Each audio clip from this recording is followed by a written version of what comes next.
नमस्कार, दैनिक shift time में आप सबका स्वागत है। मैं रश्मि शर्मा, कैमरामैन शुभम भगत के साथ। कैप्शन दर्शकों पढ़ लिया होगा। क्या जम्मू कश्मीर की एक नई तस्वीर उभर कर सामने आने वाली है? क्या जनता देगी जवाब? और जिस तरह से आपने देखा कि 5 अगस्त 2021 को पूरे 2 वर्ष हो चुके, जहां एक तरफ भाजपा जश्न मना रही थी, आम जनता भी, वहीं दूसरी तरफ पीडीपी और कांग्रेस ने ब्लैक डे मनाया।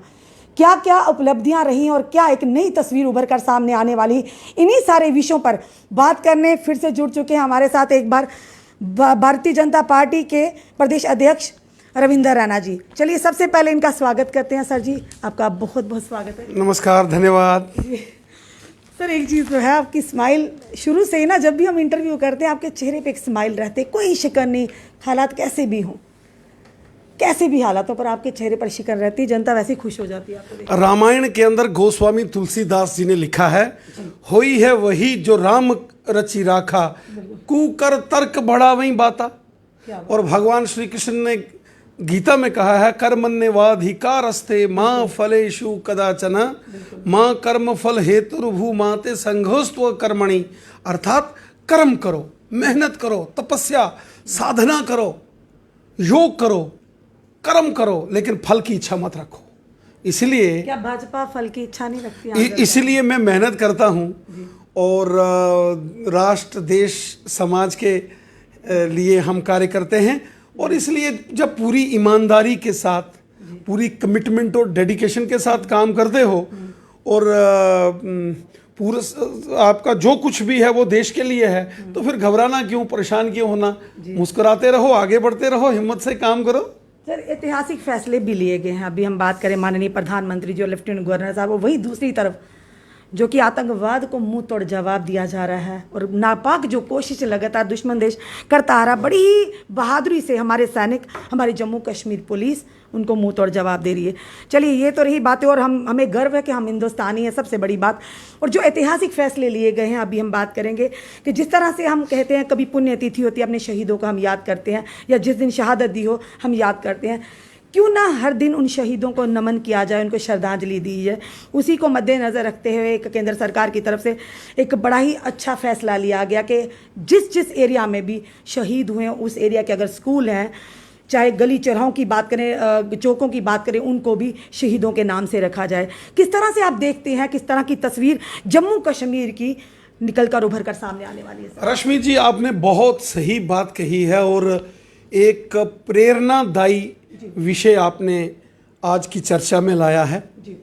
बिल्कुल सही कहा आपने। हमारा देश शहीदों का देश है, वीरों का देश है, महापुरुषों का देश है।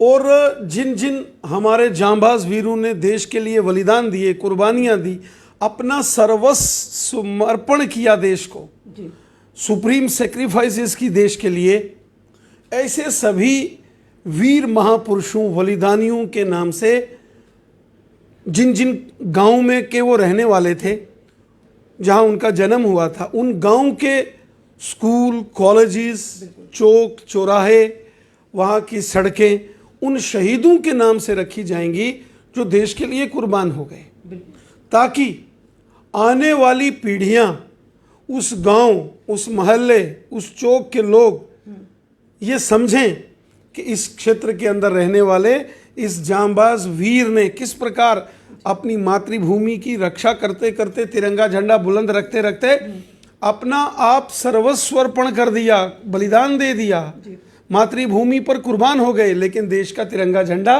बुलंद रखा। ऐसे वीरों को हम सब नमन करते हैं। केंद्रीय गृह मंत्रालय ने, अमित शाह साहब ने और जम्मू कश्मीर के गवर्नर साहब ने बहुत बड़ा ये फैसला लिया है। बिल्कुल सर, कहीं ना कहीं जनता इस फैसले का उम्मीद करते हैं, बहुत स्वागत करेगी दिल से, और कहीं ना कहीं मान सम्मान भी करती है इस फैसले का कि जो फैसले ऐसे हों कि जब हम अपने घरों में चैन की नींद सोते हैं, वो हमारे वीर जवान, वो हमारे शूरवीर जो सरहदों पर खड़े हैं, अपनी जानों को हथेली पर लेकर अपने देश और अपने देश के लोगों की रक्षा के लिए। सर, एक बड़ा ही अहम सवाल, जिस तरह से लोग, आम जनता है, आम जनता का सवाल भी हम आपसे जानना चाहेंगे।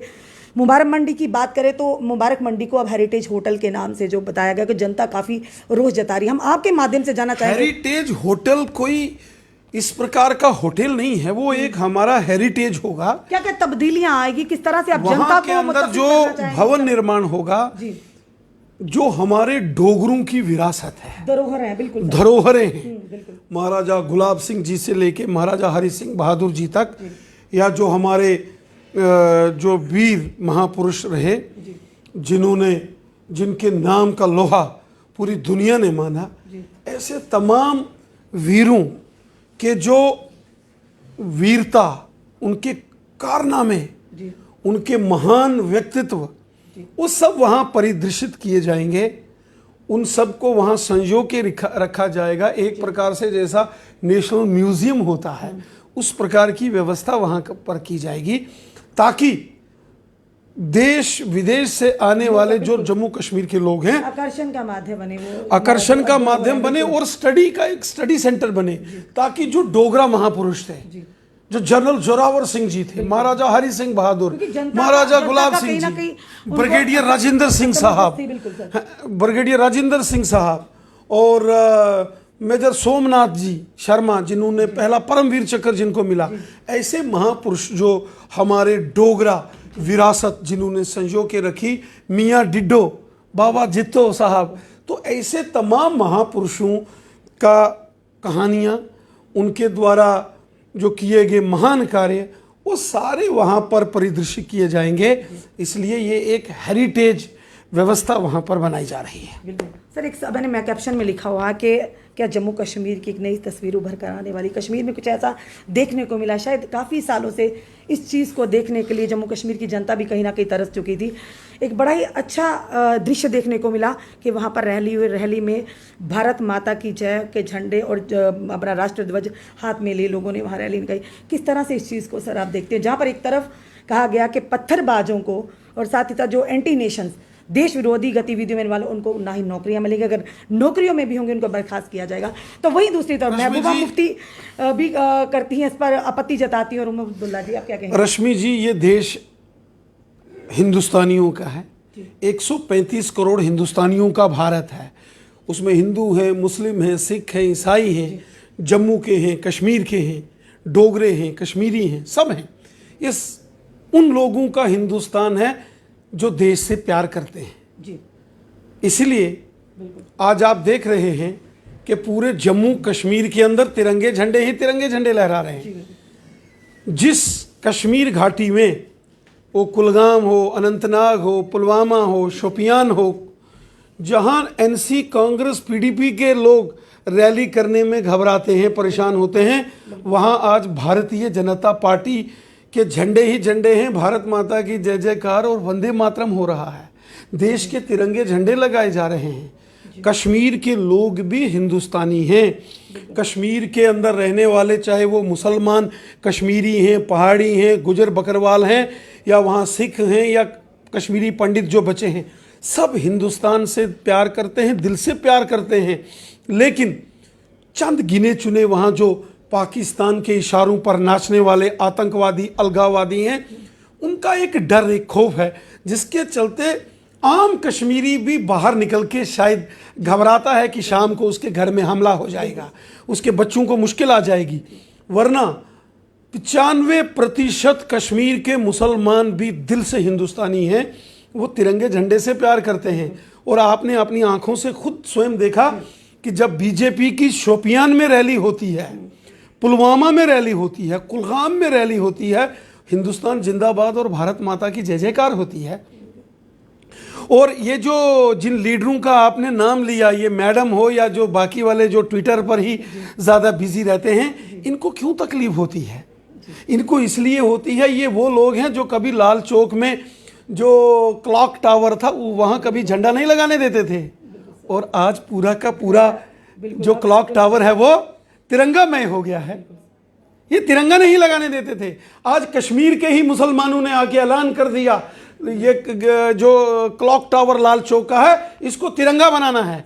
और अमित शाह साहब और प्रधानमंत्री मोदी जी ने कहा आपकी इच्छा है आप बनाओ।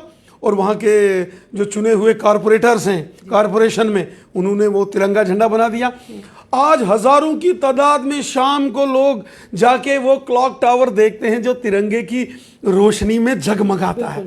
कितनी शान की बात है, गर्व की बात है। कहीं ना कहीं अलगाववाद के मुंह पर तमाचा है बहुत बड़ा कि अब कश्मीर की जनता भी चाहती है अमन और सुकून की जिंदगी। वो आपने पुराना- खुद देखा रश्मि जी, 5 अगस्त को जब धारा 370 को मिटाने की जो दूसरा साल पूरा हुआ, पूरे कश्मीर घाटी के, जम्मू तो है ही देशभक्तों का गढ़ है, जम्मू के जो 10 जिले हैं जिसमें कठुआ, सांबा, जम्मू, रजौरी, पुंछ, उधमपुर, रियासी, रामबन, डोडा और किश्तवाड़, ये तो सब के सब कट्टर देशभक्त लोग हैं 1947 से लेकर।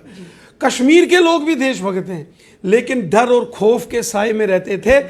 आज जब आतंकवाद, अलगाववाद समाप्त हो रहा है, ये सारे लोग हाथों में तिरंगे झंडे लेकर बाहर निकल रहे हैं और देश की जय जयकार कर रहे हैं। 5 अगस्त को पूरे वादी कश्मीर में तिरंगे झंडे थे। आगे आप 15 अगस्त देखेंगे, पूरे जम्मू कश्मीर के अंदर आपको लहराते हुए तिरंगे झंडे नजर आएंगे और ये एक बदलाव की राह पर जम्मू कश्मीर चल पड़ा है। और आने वाले दिनों में मुझे विश्वास है जब जम्मू कश्मीर के अंदर असेंबली के चुनाव होंगे, क्योंकि डिलिमिटेशन की प्रक्रिया अब धीरे धीरे पूरी हो रही है, तो जम्मू कश्मीर में जब यहाँ विधानसभा के चुनाव होंगे, प्रचंड बहुमत के साथ जम्मू कश्मीर में बीजेपी की सरकार बनेगी उम्मीद है और कि जनता बीजेपी का पूरा चीफ मिनिस्टर समर्थन- बनेगी। पूरा समर्थन देगी जनता से। मुझे पूरा विश्वास है कि जिस प्रकार से प्रधानमंत्री मोदी जी ने आम जनमानस के काम किए हैं, चाहे वो जम्मू के हैं या कश्मीर के हैं, हर वर्ग के लोगों के, समाज के हर तबके के लिए मोदी साहब ने जो काम किए हैं बीजेपी की सरकार ने, उसका लाभ पर एक हमको सवाल सर, मिलेगा। एक सवाल हमारे युवाओं का सवाल सर, जो मैनिफेस्टो में था भाजपा के कि सबसे पहले जब भी सरकार आएगी आने ही कि जो लेबर्स डेली वेजर को हम परमानेंट करें। आज भी मैनिफेस्टो की कॉपी हमारे पास पड़ी हुई है सर, उसके लिए आप क्या कहेंगे सर? देखिए, धीरे धीरे ये सभी कार्य हम कर रहे हैं। आपने देखा होगा कि इस कोरोना वायरस महामारी के दौर में जहां पूरी दुनिया की इकोनॉमी हिल गई, पूरी दुनिया का इकोनॉमिक स्ट्रक्चर जो है वो बिगड़ गया, वहीं भारतीय जनता पार्टी के हमारे माननीय प्रधानमंत्री जी ने पूरे देश में 80 करोड़ लोगों को राशन, वैक्सीन मुफ्त दी, सब व्यवस्थाएं की।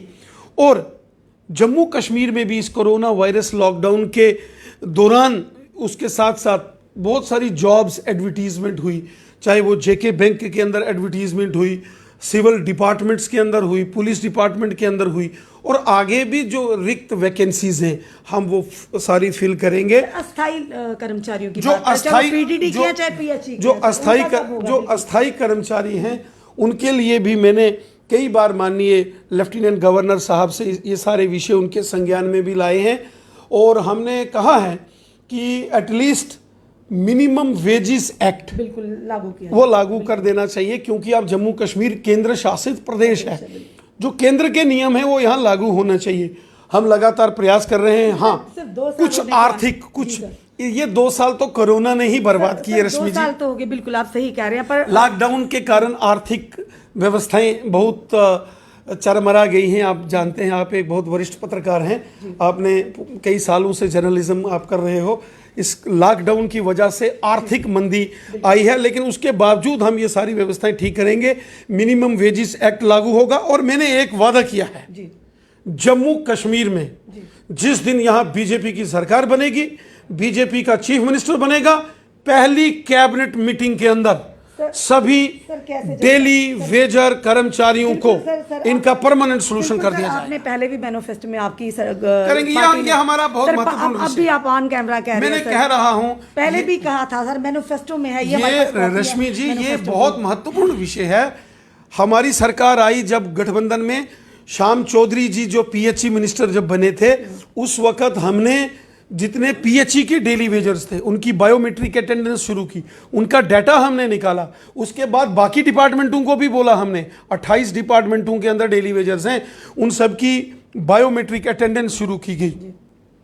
किसी को 250 रुपया तो किसी को 500 रुपया मिलता था, सबको 6750 रुपया उनका महीने का हमने फिक्स करवाया। हालांकि वो भी उनको हर महीने नहीं मिलता है, वो भी हर महीने मिलना चाहिए, मिनिमम वेजेस एक्ट हो, इसके लिए हम प्रयास कर रहे हैं। लेकिन एटलीस्ट आज बीजेपी की मेहनत के कारण जब एक सरकारी कर्मचारी की बायोमेट्रिक अटेंडेंस होती है तो उसको सरकारी मुलाजम समझा जाता है। इनकी तो रश्मि जी अटेंडेंस भी ऑफिस के अंदर नहीं लेते थे लोग, लेकिन हमने इनकी ऑनलाइन रजिस्ट्रेशन करवाकर डिपार्टमेंटों से बायोमेट्रिक अटेंडेंस करवा के आज और कुछ ना हो ये सरकारी मुलाजिम के नाते से गिने जाते हैं। ये बीजेपी की देन है। इनकी तमाम समस्याएं जो हमारे डेली वेजेस भाई बहनें डिपार्टमेंट को कई लोगों को तीन साल से उनको सैलरी नहीं मिली है, बिना वेतन के वो काम कर रहे हैं।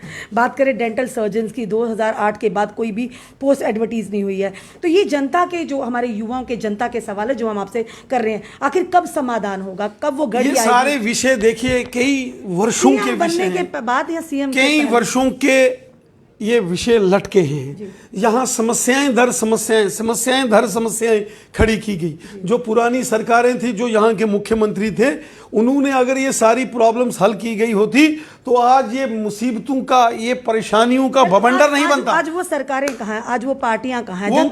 जनता ने जवाब दे दिया सर, जनता ने जवाब दे दिया। इसीलिए मैंने कहा कि भाजपा सरकार ये हम पूरे तरीके से कमिटेड हैं। मैंने पहले कहा है, चूंकि चुनी हुई सरकार का एक काम करने का तरीका अलग होता है। इस समय यहाँ LG लेफ्टिनेंट गवर्नर्स रूल है, असेंबली है नहीं है।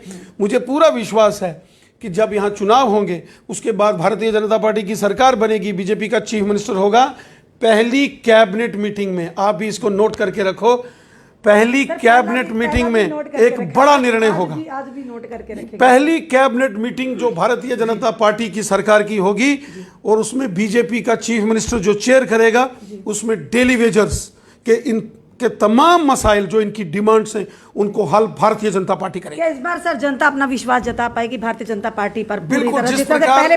जिस प्रकार से नरेंद्र मोदी साहब की सरकार ने काम किया है, कोरोना काल में भी 80 करोड़ लोगों को मुफ्त राशन देने का काम जरूरतमंद परिवारों को मोदी सरकार ने किया। Free vaccination, Covid care Modi साहब ने की। आज गांव-गांव में सड़कें, school, hospital, express highways, flyovers, tunnels, railways, AIIMS Jammu के सांबा में 7 मेडिकल कॉलेजेस, IIT, IIM, ये सब प्रोजेक्ट्स मोदी सरकार हैं। जम्मू से अखनूर फ्लाईओवर, अखनूर से नौशहरा, सुंदरवानी, रजौरी, पुंछ का national highway, Delhi, Amritsar, Kathua, Samba, Jammu, Katra express highway, सब मोदी साहब की देन है। और मुझे पूरा विश्वास है कि जो काम भारतीय जनता पार्टी की सरकार ने, मोदी सरकार ने किए हैं, जम्मू कश्मीर की जनता दिल खोलकर बीजेपी को वोट करेगी और अगला असेंबली इलेक्शन के बाद बीजेपी की प्रचंड जीत होगी। सर जो युवा सड़कों पर, जो जनता सड़कों पर, उनका क्या? ये तमाम मसाइल जिसका आपने पहले भी जिक्र किया, इसका एक ही हल है, भारतीय जनता पार्टी की सरकार, बीजेपी की सरकार, बीजेपी का चीफ मिनिस्टर और पहली कैबिनेट मीटिंग। चलिए, धन्यवाद सर हमारे साथ जुड़ने के लिए। सर ने आज ऑनलाइन कहा है कि नोट कर लीजिए, पहले भी मैनिफेस्टो में रखा था पर अभी तक पूरा नहीं हुआ। चलिए इस बार में भी विश्वास करना पड़े, रविंद्र रैना जी ने कहा और बड़ी खुशी की कहा कि नोट कर लीजिए, भारतीय जनता पार्टी का जिस दिन सीएम बनेगा उस दिन पहली कैबिनेट मीटिंग में ये जो परेशानियां जनता की हल होंगी। चलिए देखते हैं अब जनता किस तरह से अपना विश्वास फिर से जताती है भाजपा पर। ये सर जनता ही है जो जीत का सहरा बांधती है किसी भी पार्टी के माथे। चलिए देखते हैं इस बार जनता का फैसला क्या होगा। अपने कमेंट जरूर कमेंट बॉक्स में दीजिए और जुड़े रहिए से हमारे साथ अगले अपडेट के लिए। जय हिंद, जय भारत।